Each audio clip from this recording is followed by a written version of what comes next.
Tell us how Flexi Hex started as a company. So Flexi Hex was really started for a need to kind of find an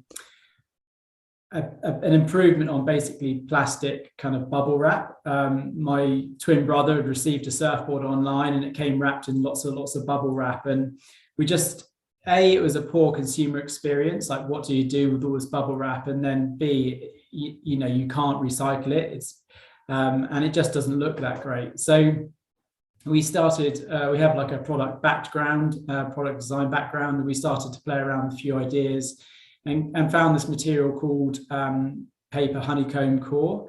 And by gluing that together to basically make a kind of flexible sleeve, we slid it over, the first prototype, we slid over a surfboard, which are expensive items. And when put in the sort of, in the courier system, do you get damaged? So we placed it over the surfboard, and it followed all the curves of the surfboard and the compound, all the compound curves, and also looked really great. So we quickly realized that this product, although it could work in the surfing market, it had a number of other kind of market sectors. And so we started the process of getting a patent and the IP on the product. And from there, we started to gain traction in that industry and other industries as well, including the drinks market, consumer electronics, and cosmetics.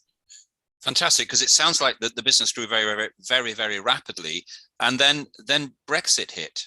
Can you explain a little bit about the problems you had once Brexit hit, and then what was your solution to then redeveloping your strategy post Brexit? Yeah, so we started, we were growing at around 270% year-on-year growth, and Europe was, we're starting to get some good traction in Europe.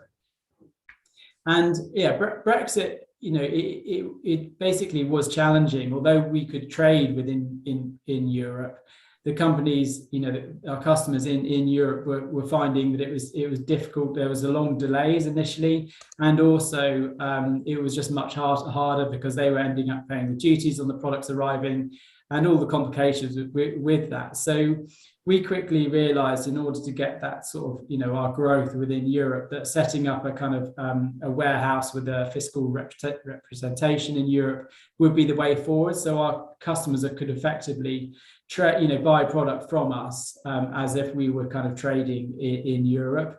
And that's worked really well. So we have, like, within our kind of ordering system, we have a really kind of clear and clean API connection to the warehouses, and the orders just get processed really easily. And that's also helped with kind of really clean systems with picking and packing, using kind of the GS1 kind of barcode systems that then enable just a really quick kind of movement of product through the picking and packing right through to delivery of the products in Europe.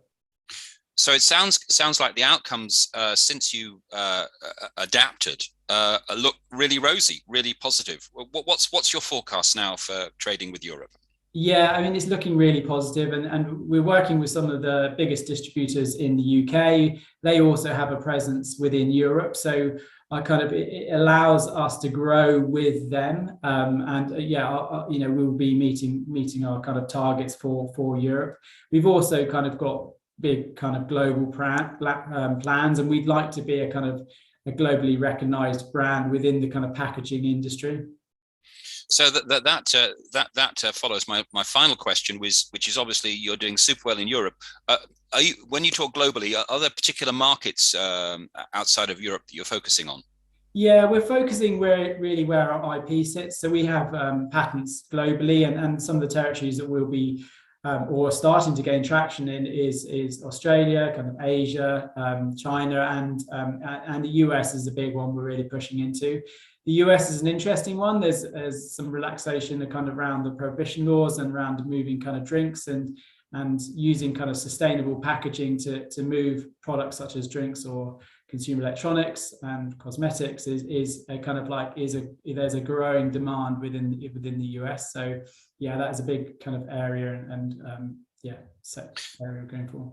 Well, that's really interesting, and clearly one of the key elements in all of this is data, isn't it? And the ability to move goods and services, and goods in your case, or packaging with the barcoding system has been pivotal.